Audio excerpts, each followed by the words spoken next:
Welcome back, everybody, to another episode of MISMO Mic'd Up. Still getting used to that. I am joined today by John Haring. John is the head of compliance at Wilqo. We're going to learn about Wilqo. We're going to learn about John and John's interesting pathway into mortgage. We all have our own story on how we got here. But John, welcome to our podcast. Thank you, Brian. Happy to be here. Thanks for having us. Yeah, we're excited. I'm newer at MISMO, and we've relaunched I've relaunched this podcast as part of my role at MISMO. I had a prior podcast in a prior life, and I always talked about what I loved about the podcast that I did was it gave me the opportunity to learn about cool people and cool platforms and products. And I think we're going to do that today. Awesome. If you think compliance is cool, here we go. I'm for it. Well, I think it's cool to stay out of trouble. So, It if we is. want to connect the dots, then compliance is cool that way. I used to tell people all the time, look, it's one thing to make money. It's another to get to keep it. And that's what Yes. compliance is. Compliance is, man, you put so much hard work into making a buck on every deal. Why do you want to lose it to fines and penalties or class action suits or repurchases? Yeah. So that's the way I look at it. It's how I help you keep your money. Love it. Well, before we get into all the great things that are going on at Wilco, which I want to get into, I'm I want you to share with the audience your pathway into this industry because while you've been in compliance for the majority of your career, if not the entire career, you actually started in compliance in a completely different industry on the retail side, not the retail lending side as we know it, but on the retail side. Actual true retail. Yeah, that's right. I was doing compliance in a completely different space. And like many of us, I was recruited into mortgage by someone I knew who got into the mortgage business. And um, they realized quickly, they were starting a mortgage broker operation, and they realized quickly there's a bunch of regs and rules you have to follow. And they asked if I could help them understand what those regs and rules were. And so I came into the mortgage industry, barely knowing mortgage had a T in it. Yeah. Uh, but I went through the same process loan originators did. I got licensed as a loan officer in Texas back in the early aughts, so prior to NMLS licensing. This was kind of old regime. And I learned mortgage business from the ground up as part of that startup. So to me, compliance was, it was not just tick the box. It was, hey, we're a new company. We want to be successful, and we need to understand the rules of the road. Um, so yeah, that was fun. And so you did you did compliance from a lending perspective as a lender for a number of years, and then you transitioned that expertise to the technology side. Tell us Yeah, about that a little bit. yeah. So I worked my way through the industry, kind of going up different size shops from a small brokerage to a larger, to a multi-state lender, to a large multi-state lender. Eventually, before getting into the tech side of the business, I was working for a large multi-state lender. Some folks may have heard of Supreme Lending out of Dallas, Texas. And I was their VP of compliance for a few years there. And that was about the time we were making a lot of big changes. We had the new GFE back in 2010. We Hmm. had NMLS happening. We had LO Comp happening, and this was before even Dodd-Frank had kicked off. And so, just as part of like having to do licensing and having to do the mortgage call report, I realized there's no way I'm doing this on my own. I need the technology to support the having the fields we need, being able to do the calculations we need, being able to generate the reports we need. So at the time, we were an Encompass shop, and I was reaching out to the folks at Ellie Mae, and I was saying, "Hey, we've got all these compliance things going on. I know you're working on them, but they don't always seem to connect with what we need. How can I help?" And I just started feeding requirements, whether it was about the GFE or it was the call report. I was working in these industry development working groups. So I was working with them at NMLS, at MISMO, and was basically a conduit of feeding requirements to the product team at Ellie Mae. And after doing that for a while, um, We actually had a chat. They saw Dodd-Frank coming, and they saw how it was going to tie up years of roadmap. And I seem to have a knack for being able to break down rules and turn them into software requirements.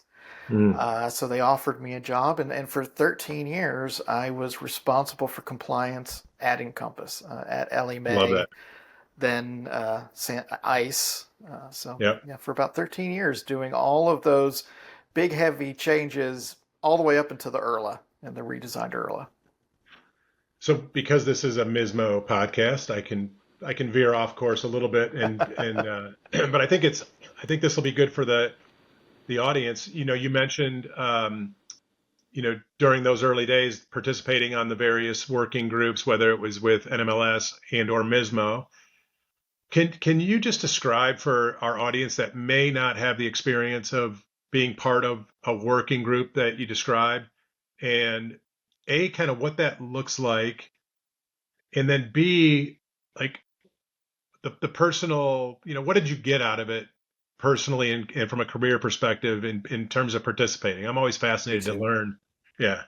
So there is nothing worse than trying to go alone when you're trying to handle these big industry-wide changes. You're going to have questions. You're always afraid of the questions you missed or you didn't think to ask. And so one of the best things about partaking in MISMO and the working groups is you're surrounded by other peers that may have the same questions, may have different questions. Instead of you trying to go to like a bureau or an agency trying to get an answer, you may not when you approach them on your own, especially if it's complicated. But when you're together with your peers and you're asking those same questions and you're seeking the same guidance, it's an opportunity to really understand what the expectations are and know that you're not the outlier. That was the biggest thing for me. Yeah. I didn't want to be the one that did it differently from everybody else because that's Unless you happen to get it like so right. unless you're the only one getting it right, then it's okay to outline. That's pretty rare to, Yeah. and you have to Yeah. be pretty brave to do that. Um, so for me, having that ability to work together and collaborate, and you're collaborating with not only other lenders, with other technology vendors, so you have the different perspectives coming into this. I'll just give an example of two use cases where this was really useful. So with HMDA, HMDA is a very data intensive rule. And the regulators can't account for every scenario that we run into in the real world when we're trying to deal with loans and we're trying to get this information and figure out how do we fit it into these specifications. And so working together with the group on HMDA, it was a great way to source up questions to go back to the Bureau with and say, hey, help us understand what's the expectation when we run into this, or the rule says this, but the guides, the informal instruction may seem to say something else. Which should we follow? So I felt better about what we were building in as far as MISMO support when I was now on the tech side of things.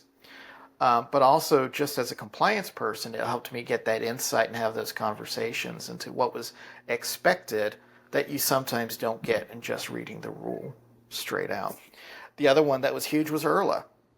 Loan application is a critical piece of functionality. Yeah. It kind of is part of every loan, isn't it? It's part of every loan. And a lot of times it's a first step or a near first step to Yeah. dealing with the consumer. So you do it wrong, you're in bad shape. So once again, it was just a great way. And even though Fannie and Freddie had very strong opinions in their hands on what they were doing, we as industry and through MISMO found that there was a need to kind of harmonize what those two GSEs had done that was similar but different, Mm-hmm. and also how to account for some of the data that used to be in the old 3.2 file that we weren't getting with the new URLA, but we still needed. Things Yeah. like how old the property was. Yeah, we're going to get it from the appraisal, but we still need somewhere to put it. And so together we collaborated on what we called the ILAD, the Industry Loan Application Dataset. So this was a chance for industry to take ownership of that data set, recognize, yes, Fannie and Freddie have their needs, but we as an industry have some that go above and beyond that. So how do we do something that works for all parties? Mm. And that was the birth of the ILAD. As far as me personally, there is something about working with a group of volunteers that have a common goal of how do we solve big issues and how do we try to make this as non disruptive as possible. And you just can't help but develop these lifelong connections as a result Yeah. of it. So if you wear two hats in that role, no matter who you are. You wear the company hat, Mm-hmm. right? Because you are representing the logo, your company, Yep, but you also wear your career, your personal brand, your career hat. that's right. You just answered the question on the personal side, which is awesome. Building relationships in this industry, um, you don't realize the relationship you develop today, the benefit it could have for you 5, 10, 15 years down the road. And so that kind of is probably oh yeah, that makes sense kind of thing for most people. But I'd love for you to share, like from a company perspective, how valuable for the companies you represented when you were in these groups was your participation to the brand, to that logo, and to that company. The way I look at it is supporting MISMO is table stakes for mortgage technology vendors. Um, if you can't work with other providers, if you can't bring a user onto your system and they can fundamentally understand what the information is and why it's there and what you do with it, you're going to have a real big problem. So, I look at it as it's the base language you need to be fluent in if you're going to support the industry. So, in other words, it's critical for companies to have their representatives at these tables and be part of these processes. Yeah, again, I say it's table space. It's like I was kind Yeah, of talking about earlier. When you're going alone, whether it's you personally or it's the company you work for, the more you're out there on your own, doing it on your own, the bigger the risk that you're going to miss something important when it comes to compliance. There are yeah, lots of places where you can be innovative and you want to be off doing your own thing. yeah. When it comes to compliance, there's safety in numbers and there's reassurance in common understanding and common alignment. Love that. Alignment. That's one of my three A's that I've been kind of preaching since I got here. Awareness, adoption, and alignment. So that is super helpful, John. Let's shift gears now. Let's talk about Wilco, and I did a little research, and this is a first for me. I love how you guys position Wilco as the production optimization platform, the POP. The pop. Um, Yeah. and I'm not going to read from the website, but production optimization platform. Talk a little bit about what that means. This is where we try to set Wilco apart. We call our pop Charlie. Yes. It's an origination platform, but we like to think Charlie is the smarter next generation iteration of what an origination platform is. It's the combination of having your POS, your LOS, all of your AI and BI tools actually in a common platform. And it's all geared towards efficiency. It's about how you take a process, a manufacturing process in our world. We manufacture mortgages. But how do you break it down to these smaller componentized pieces that don't have to be done in a single sequence? You start Mm, doing things in parallel, in parallel processing and having multiple people in the same loan file at the same time, including the consumer. yeah. That's one of the novel ideas of the POP here. The consumer is a party to the loan in the same system, but with UI that's designed for them. Right.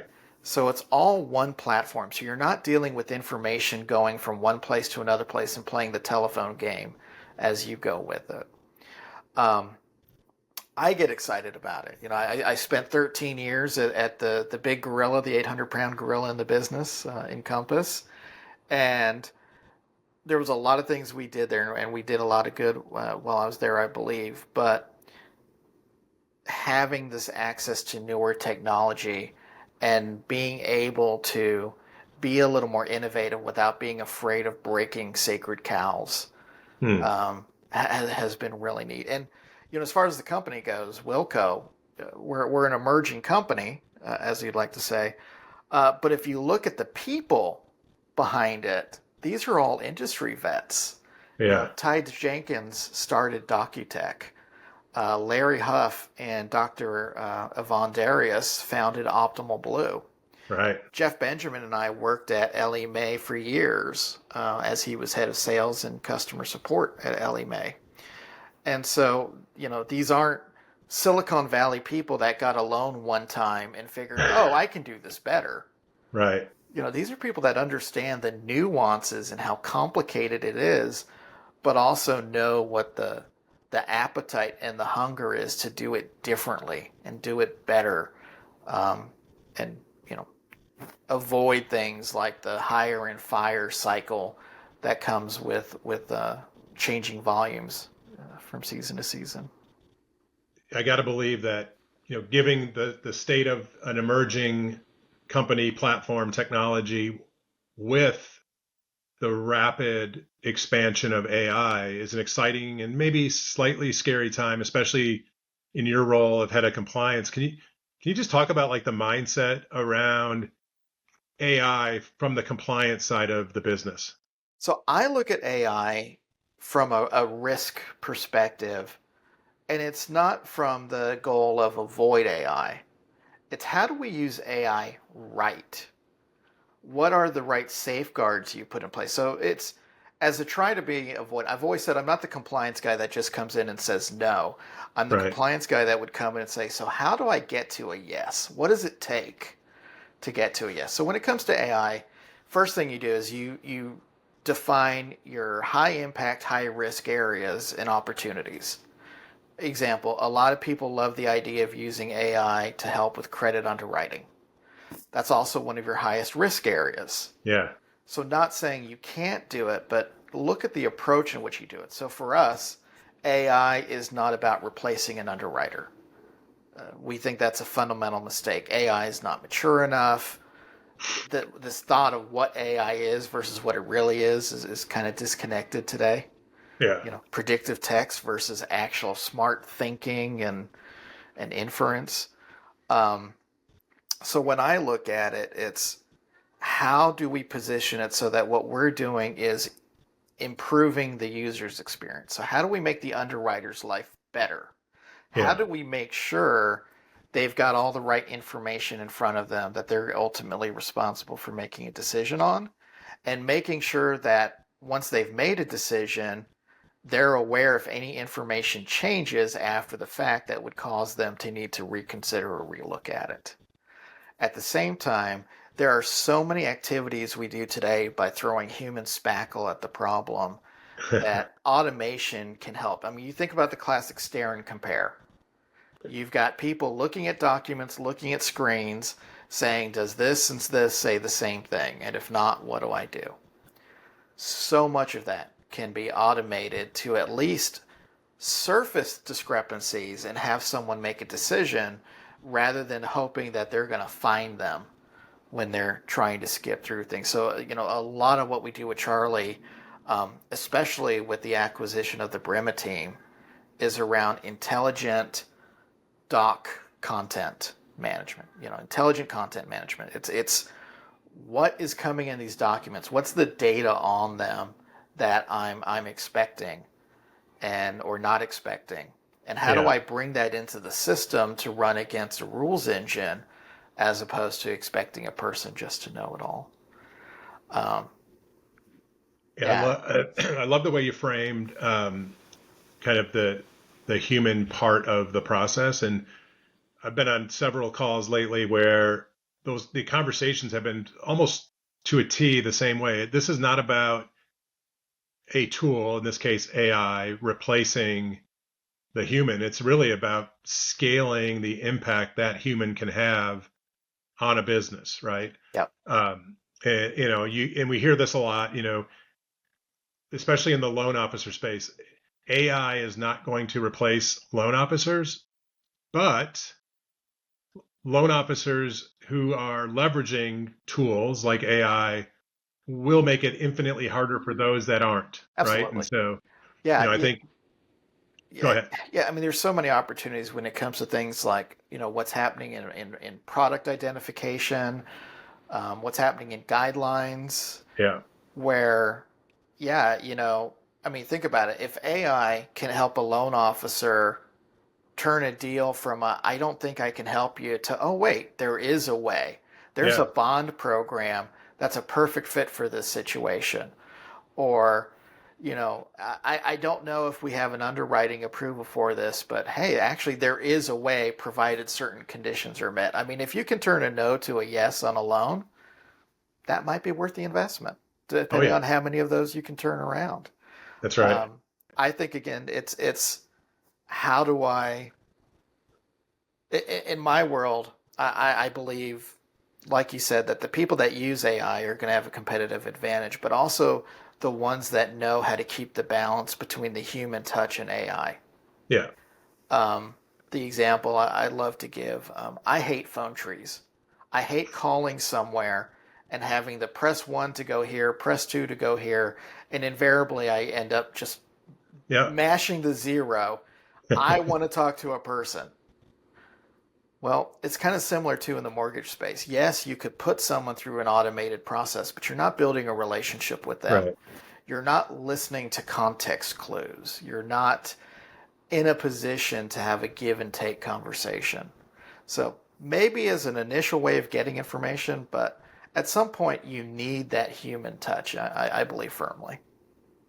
Without a question, still for the majority of transactions, there'll be just like, push button get mortgage. There's a segment of consumer that can go through that entire process. It's not entirely a large segment, especially on purchase transactions, but there's some. But most of us, even those that of us that are quasi expert in the industry, probably want to have a professional along the way, right? For Absolutely. just the nuance stuff that comes up from time to time.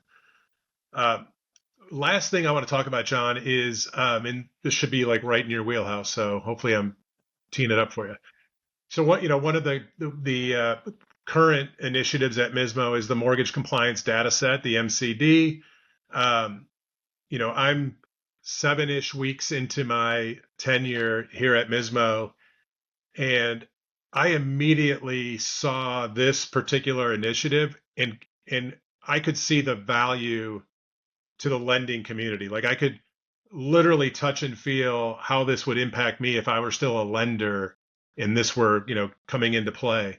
Um, and I share that because we have a little bit of a challenge at MISMO, right? We have to articulate the value of MISMO to industry in such a way that industry feels compelled to participate, not just in the work that gets done, but also in the economics. And so this was one that, again, I saw like, I'm like, I get it. This, I could touch and feel this. Can you share just kind of your perspective on this particular initiative? And, uh, with your background, I can imagine you wish this would have been in place maybe 15 years ago when you were a lender. Well, I wish it was being in place the way we're doing it now as opposed to the way it was done before. Is the Hmm. way I look. So I've been dealing with electronic examinations since I was on the lender side of the fence. So going on 20 years ago. And examinations are stressful. Not only on the lender, but even on the regulator. The regulator doesn't want to get it wrong just as much as the lender doesn't get it wrong. And again, I have something I refer to as the hierarchy of pain when it comes to finding noncompliance. If you think about it, your regulator is the one most willing to work with you, assuming you're not just being overtly malicious. Right. If you're just making mistakes and you're trying to do better, they're going to work with you. So you might have some fines. But compare that to what your investors will do with repurchases Hmm. if you end up having to repurchase a handful of loans because of noncompliance. That's way harder to work through Yeah. because they've got some money in the game and Yeah. they're going to be less risk adverse and less willing to work with you. Take it to the most painful, you've got attorneys out there that are very good at putting together class action suits. So now you're losing money on a lot of loans you did. So if you think about those three parties that all have the potential to cost you money, the regulator is probably going to hit you for the least, and they're the Yep. most willing to work with you. So it's actually in a lender's interest to have a good working relationship with their regulators and be able to facilitate examinations as smoothly as possible. Now, I helped support what was called the LEF, which is sort of the industry predecessor to the MCD. And one of the big challenges we had with the LEF is the entire specification was generated by one vendor. Hmm. And as much as their intent was in the right place, again, they're on their own. They're Yeah. coming up with what they believe they should be able to get from any system without necessarily working with all the various platforms and ensuring that they were going to be able to get the information and get it in the format they needed. The end result was an examiner would go in and try to pull these electronic examinations, and they'd start getting false positives. And so suddenly now what they thought should be a relatively easy review has now escalated Hmm. to a more advanced review. So now they're coming on site, and now you're having to put together entire loan packages for them to review manually. Yeah. Stare and compare, break out the calculator, trying to make sure everything is right. And mistakes can happen that way too on both sides. And the worst thing that would happen is now that they started looking at the paper files, they started realizing what's on paper didn't match up with what was submitted electronically. They had inconsistent information. Their system of record was not solid. Some of the information was living in the doc engine, some of it was living in the product and pricing engine. They didn't have a true single source of record that was a competent view of that loan file for it to be tested. So what do we get out of it by having the MCD come out of MISMO as opposed to a single vendor? One, again, we're not on the island anymore. You've got other technology providers, you've got other lenders looking at these requirements and saying, well, wait a second, I know what you want, but this isn't how we have it today. So is this something we need to work with the technology vendors in the space and say, hey, we need to, by adding these requirements to MISMO and you aligning to MISMO, have the ability to send the information correctly so that it doesn't trigger a false positive. Worst case, it doesn't hide a true negative. Right. It's an actual representation of the loan file. If we can do that right, and regulators can have confidence in the information they're examining, the process and the expense of having those exams coming to you in person are going to dramatically improve. And that's something a lot of people don't realize. These exams, a lot of times, you as the lender have to pay for it Yeah. while they come on site and try to do all these stare and compares and checklists and calculations off sheet. So it's to everybody's benefit to make this work. This is why I got so excited about this initiative, if you will, coming from the world I came from with a lending background, because you nailed it you hit it on the head. The on-site examinations have a cost. There's a real cost. And I was asked on a call the other day to guess, what that average cost is across all states, somewhere around $7,000. Yeah. So if you're a 20, 25, 40, 50 state lender, just start doing the math on, even if it's just a handful of states that now require this on-site process, you could be up to the cost of a full-time employee just to facilitate, 5 or 10 states, right? And that's before any penalties are assessed. So Exactly. that's the floor. Yeah. It only goes up from there. Not to mention, it can be really disruptive. Yeah. Having a handful of examiners in your office while you're trying to conduct business, it's a disruption Right. that no one enjoys. Nobody enjoys it. Not even the regulators. Not even the regulators. They got to buy their own lunch usually on those things. Well, it's on our bill, but they don't like True. being stuck in a windowless room, sometimes in the basement of the building, while they pour through your files. And that's one of the cool parts of this initiative that I've seen kind of happen in real time is the lenders clearly are going to have a benefit once the MCD is adopted at scale by the states. But what's interesting is the way this thing came together with, MISMO representing kind of the lending community and the Conference of State Bank Supervisors, the CSBS representing the state regulator community. It turns out both parties are trying to solve for the same thing. Yeah. And now through the MISMO ecosystem, the two groups came together to solve something that ultimately benefits both parties. And then if we really want to get to the point, it benefits consumers at the end of the day. Let's just, call it what it is.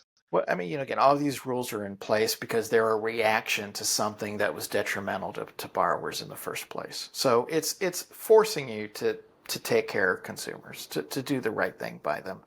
And again, if you're able to satisfy the regulator, the chances of having an investor issue, the chances of having a class action diminish exponentially. That's right. And that just means that you're more efficient with your costs. You're holding on to more of that money, so maybe you don't need to charge as much on a per file basis if you're able to be more efficient with what you're retaining. You can be more competitive that way. Yeah. This is where compliance becomes a competitive edge. Who knew? Absolutely. Yeah. Yeah.